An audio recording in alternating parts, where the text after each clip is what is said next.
जय हिंद साथियों, स्वागत है आप सबका फिर से एक नई वीडियो में। इस वीडियो में हम बात करने वाले हमारी जो यात्रा चल रही थी विज्ञप्ति से लेकर ज्वाइनिंग तक की, उस यात्रा का यह आखिरी वीडियो है। जो मैंने आपको पिछले सारे वीडियो में बात की है कि किस प्रकार विज्ञप्ति आई, फॉर्म भरा, किस प्रकार तैयारी की, आखिरी क्या रणनीति रही, एग्ज़ाम कैसे पेपर सोल्व किया, एग्ज़ाम के बाद क्या इंतज़ार कैसा रहा, फिर दोगुने का रिजल्ट आया, फिर डीयू हुई, फिर फाइनल रिजल्ट आया। और अब जो है इस वीडियो में बात करेंगे कि इस दिन मैंने स्कूल ज्वाइन किया। वैसे ज्वाइनिंग का वीडियो व्लॉग के माध्यम से मैं बना चुका हूँ। और देखो, जब फाइनल रिजल्ट आ गया 31 अक्टूबर 2023 को फाइनली स्कूल व्याख्याता बन गए, तो चारों तरफ खुशी का माहौल हो गया और फिर कंफर्म हो गया कि आप बन चुके हो ना। उसके बाद फिर आपको सबसे बड़ा इंतजार इस बात का रहता है कि अब किस दिन वह दिन आए जिस दिन आप फिर बीकानेर का पता था कि बीकानेर जाना है, वहाँ काउंसलिंग होगी, तो उसका इंतज़ार होने लग गया कि अब बस जल्दी से जो है बीकानेर से काउंसलिंग ऑर्डर आ जाए और बीकानेर जाना है स्कूल व्याख्याता, और फिर वहाँ देखना है कि कहाँ कौन सी स्कूल मिलती है। क्योंकि जब आपका रिजल्ट आ जाएगा ना, हर प्रोसेस के बाद एक नया इंटरेस्ट हो जाता है ना। जैसे पहले आंसर किया आना, फिर दोगुना रिजल्ट आना, फिर उसके बाद आरपीसी जाना, फिर फाइनल आना, फिर बीकानेर जाना, फिर स्कूल में। तो फिर वहाँ से हो गया कि कौन सी स्कूल मिलती है, सबसे बड़ी बात हो गई, देखते कहाँ स्कूल मिलती है। और देख, जो मेरी रैंक थी उस हिसाब से तो मुझे बूंदी मिल जाना चाहिए था। लेकिन फिर क्या हुआ कि जब बीकानेर से जब स्कूल कहाँ स्कूलें खोली जाती है, तो बीकानेर निदेशालय से पहले क्या होता है कि वह कहाँ स्कूलें ओपन करते हैं, वो लिस्ट जारी करते हैं। तो लगभग जैसे 1462 हमारी सीटें थी, लगभग 2500 के आसपास उन्होंने सीटें ओपन की, और उसमें हमारे बूंदी डिस्ट्रिक्ट में एक भी सीट उन्होंने ओपन नहीं की थी, यानी जबकि पद तो बहुत सारे खाली थे, लेकिन फिर भी उसमें शो नहीं किया। मतलब आपको जो डिस्ट्रिक्ट लेना है बूंदी के बाहर से लेना था। बूंदी में एक भी सीटें ओपन नहीं की, तो बूंदी तो ऑप्शन में था ही नहीं। तो वहाँ से बूंदी के बाद मेरा जो सबसे नज़दीकी जो पड़ता है वो भीलवाड़ा था। और भीलवाड़ा में भी जब हमने स्कूलें देखी तो कोटा की भी बहुत सारी स्कूलें थी, भीलवाड़ा की भी थी, लेकिन उसमें बूंदी से सबसे पास में जो थी भीलवाड़ा में स्कूल श्यामपुरा थी, जहाँ बाय ट्रेन आने की सुविधा भी है। बस कम चलती है, एक बस आती है यहाँ से गवर्नमेंट बस, बाकी निजी साधन से आ सकती है। या ट्रेन की सुविधा अच्छी है, 2 ट्रेनें सुबह आती है और जाते वक्त भी शाम के 2 ट्रेनें हैं यहाँ से जाने के लिए। तो फिर मैंने देखा कि श्यामपुरा नज़दीक है, तो बीकानेर गए, वहाँ निदेशालय में।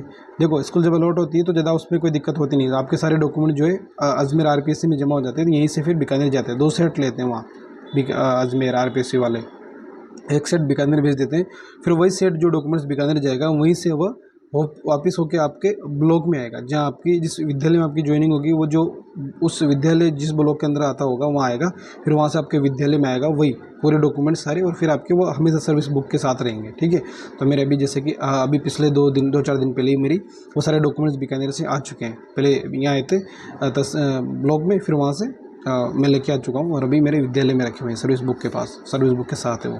तो ये आपके साथ भी होगा। इन चीज़ों का भी आपको ध्यान रखना जरूरी है, क्या क्या प्रोसेस होती है, चीज़ें आपको पता हो, ये बहुत ज़रूरी है। तो स्कूल जिस दिन फिर वहाँ जाते हैं ज्वाइनिंग, तो डॉक्यूमेंट्स वहाँ सारे चले गए थे, केवल वहाँ एक आधार कार्ड लेके गए थे। उस आधार कार्ड के द्वारा बाकी वो चीज़ें से आपकी जो है काउंसलिंग होती है और फिर आपको स्कूल अलॉट हो जाती है। हाँ, तो आज जैसे वहाँ गए और 4 जनवरी को शाम को मेरी स्कूल मिल गई मुझे, श्यामपुरा मिला है। और फिर उसके बाद कंफर्म हो गया कि श्यामपुरा, फिर पता ही हो गया भाई श्यामपुरा वहाँ है, भीलवाड़ा में है, और अब ज्वाइन करना है। और वही दिमाग में रहते हैं ना, अब ज्वाइनिंग ऑर्डर आ जाए। अब जैसे वहाँ से जैसे निकले तो बस ये था कि अब जल्दी से ज्वाइनिंग ऑर्डर आए और स्कूल ज्वाइन करें। अब वो फाइनली उस दिन का इंतजार सभी को रहता है कि ज्वाइन करने के बाद ही, क्योंकि एक ही होता है ना, हमारे दिमाग में बहुत सारी नकारात्मक बातें भी रहती है कि पता नहीं भर्ती रद्द हो जाए, कोई ऐसा कोई इशू बन जाए कि फिर दिक्कत हो। तो सारे जो बेसिक डॉक्यूमेंट थे तो सारे मैंने बना रखे थे। केवल मेडिकल होता है वो आपको 24 घंटे 48 घंटे वाला बनाना पड़ता है, तो मेडिकल बनाना बाकी था। और उसके बाद ये था कि कल परसों ऐसे चल रहा था कि एक दो दिन में ज्वाइनिंग ऑर्डर आ जाएंगे, लेकिन 4 जनवरी को काउंसलिंग हुई। 5 जनवरी को आखिरी काउंसलिंग थी हमारी हिंदी वालों की, और हमारे ज्वाइनिंग ऑर्डर आए 29 जनवरी को शाम को 7 बजे। और 29 जनवरी लगभग अब रोज़ यही चल रहा था, डेली होता था कब ज्वाइनिंग ऑर्डर आए, कब ज्वाइनिंग ऑर्डर आए। और 20-21 जनवरी के आसपास तो मेरी तबीयत इतनी ख़राब हो गई थी, मैं वीडियो में बता चुका हूँ आपको, बहुत ज़्यादा ख़राब हो गई थी, है ना। इतनी ख़राब थी कि मतलब खाना पीना सब बंद, मुँह में इतने छाले हो गए थे कि बहुत तबीयत ज़्यादा ख़राब थी। और उस 29 जनवरी को शाम को खाना वाना खा के, शाम को जैसे मैं मोबाइल में वही हमारी विशी चलती रहती थी, टेलीग्राम पे विशी होती थी, वीडियो को वॉइस चैट होती थी। तो बहुत सारे राजस्थानी, बहुत सारे से स्कूल व्याख्याता थे जिनका चयन हो चुका था, ग्रुप बन रहा था, उसमें बातें करते रहते थे कि हाँ आज आएगा, कल आएगा ज्वाइनिंग ऑर्डर, इस तरह। तो जैसे वो ग्रुप ओपन किया, देखा तो उसमें एक PDF, और उसमें सब दे रहे थे कि बधाई हो, ज्वाइनिंग ऑर्डर आ चुके हैं। तो देखा तो ज्वाइनिंग ऑर्डर आ चुके थे। उसमें मैंने मेरी रैंक देखी और ज्वाइनिंग ऑर्डर देखे 29 जनवरी को। उसमें डेट थी कि कल से जाके इससे 15 दिन के भीतर आपको ज्वाइन करना है। तो बस फिर एक और वो खुशी का मोमेंट, मम्मी पापा जैसे थे सारे बैठे हुए थे, वो भी खाना वाना खा रहे थे, माँ खाना बना रही थी। 7 बजे के आसपास की बात थी। मैंने कहा कि ज्वाइनिंग ऑर्डर आ गए और कल ज्वाइन करना है बस। क्योंकि जिस दिन आपके ज्वाइनिंग ऑर्डर आ जाए ना, ये याद रख लेना कि ये जितना जल्दी हो सके उतना जल्दी ज्वाइन करें, सुबह के टाइम ज्वाइन करें ना, जिससे मतलब 12 बजे के से पहले ज्वाइन करना है आपको, ठीक है, स्कूल में। तो सब वैसे रात को प्लानिंग कर ली, सब सुबह इतने बजे निकलना है, इतने बजे जाना है और चलना है। तो सुबह सारे, जैसे मैं, मेरा दोस्त अभिषेक शर्मा, वो मेरी माँ और मेरे चाचा जी, और मेरे चाचा जी का भैया है ना, वो जो मेरा भाई है दीपांशु शर्मा, इस प्रकार हम 4-5 जने जो है हम आए स्कूल में। और हमने आके उस दिन लगभग 10 बजे के 11 बजे के आसपास जो है हमने ज्वाइन कर लिया था। अब देखो ज्वाइनिंग करते तो उसके बारे में पूरा वीडियो डिटेल में बना चुका हूँ ना। इसमें बात करें कि ज्वाइनिंग करते समय क्या क्या डॉक्यूमेंट चाहिए होते हैं। तो सबसे पहले तो आपका जो ज्वाइनिंग ऑर्डर आता है, वो ज्वाइनिंग ऑर्डर जरूरी होता है। एक आपको एप्लीकेशन लिखनी होती है कि मैं इस प्रकार चयनित हुआ हूँ और इस प्रकार मैं यहाँ ज्वाइनिंग करना चाहता हूँ, कार्यग्रहण होता है ना, उसे बोलते हैं। एप्लीकेशन देनी होती है पहले, वो हमेशा रहती है एप्लीकेशन, ज्वाइनिंग ऑर्डर। उसके बाद फिर आपके सारे डॉक्यूमेंट और एक मेडिकल रिपोर्ट, मेडिकल जो है ना, और उसके बाद शपथ पत्र, जैसे विवाह का, संतान का, दहेज का, और आप किसी प्रकार मादक पदार्थों का सेवन नहीं करते, वो शौचालय वाला, इस प्रकार आप दहेज नहीं लोगे, ये जैसे है ना, ये सारे शपथ पत्र बनते हैं। और आपके 2 संतान, इस प्रकार शपथ पत्र बनते हैं। और फिर बाकी जो है एक चरित्र प्रमाण पत्र बनते हैं 2, है ना, इस प्रकार सारे डॉक्यूमेंट। और फिर मेडिकल बनता है। ये सारी चीज़ें डॉक्यूमेंट जरूरत है, ये लेके आया था मैं, और ओरिजिनल डॉक्यूमेंट्स भी लेके आया था। तो जो प्रिंसिपल मैम थी और वाइस प्रिंसिपल साहब थे और एक टीचर और थे, उन्होंने सबने फिर principal ma'am, vice principal sir ने सारे मेरे डॉक्यूमेंट चेक किए और उन्होंने देखा कि सारे डॉक्यूमेंट सही है, कोई दिक्कत नहीं है। फिर उन्होंने मुझे कहा कि आप रजिस्टर पे साइन कर दो।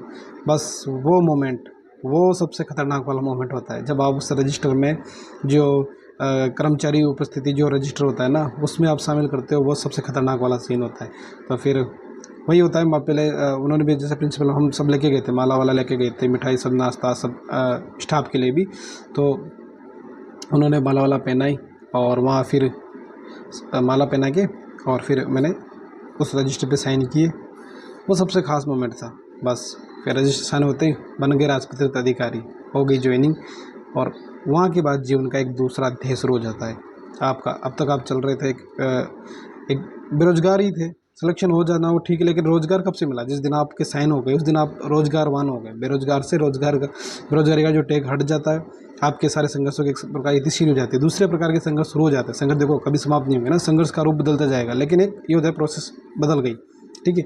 और आप जब फिर साइन वाइन होने के बाद सारे डॉक्यूमेंट्स वहीं रहते हैं, और आप फिर जैसे कि विद्यालय में रहो, और कई बार क्या होता है कि हम साइन करने के बाद आ भी जाते हैं घर पे। बहुत सारे साथी, मैं वहीं रुका था पहले, फिर हम लगभग 2-3 घंटे बाद आए थे, और फिर सारे स्टाफ के साथ बैठ के सबसे परिचय किया, और मिठाई उठाई खाई, सब ने खिलवाई, और सभी ने बधाइयाँ दी, सभी के साथ परिचय हुआ। पूरे स्टाफ में देखा तो सबसे कम उम्र का मैं ही हूँ, अभी भी मैं ही हूँ ना, कोई भी ऐसा नहीं है हमारे स्टाफ में। लगभग अभी 14 का स्टाफ है, उसमें सबसे कम एज का भी मैं ही हूँ, व्याख्याता या अन्य कर्मचारियों में भी। और बाकी सब सीनियर है सारे, स्टाफ में पूरे जेंट्स से केवल एक मैम है, प्रिंसिपल मैम, वही फीमेल है, बाकी सब मेल है सारे। और बहुत अच्छा स्टाफ है हमारा, बहुत शानदार, पूरे परिवार की तरह है। और यूँ मान लो कि उस स्कूल टाइम पता भी नहीं चलता कब स्कूल टाइम पूरा हो जाता है। तो जैसे इस बार जैसे छुट्टियाँ लगी, गर्मी की छुट्टियाँ, तो उसमें पहली बार गाँव गए, तो उनमें भी ऐसे याद आने लग जाती कब स्कूल चलेंगे वापस, वो सारी प्रोसेस होती है। तो बस ये चीज़, ये जर्नी रही, इस प्रकार सिलेक्शन हुआ, इस प्रकार तैयारी की। और आपको ये है कि अगर आप भी ड्रीम देख रखा है ना आपने, तो बस ये है कि छोड़ना मत, ये सबसे बड़ी बात होती है। अगर आपने छोड़ दिया, स्किप कर दिया, तो सबसे खतरनाक है।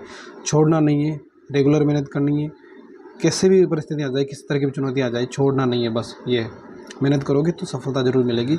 आपके हर सपने पूरे होंगे, और आपके खुद के सपने नहीं, अपने माता पिता के भी सपने हैं, आपके बहनों के सपने, आपके भाई, बड़े भाई, उनके सपने, आपके दादा दादी का सपना है, सबका सपना आपके ऊपर है।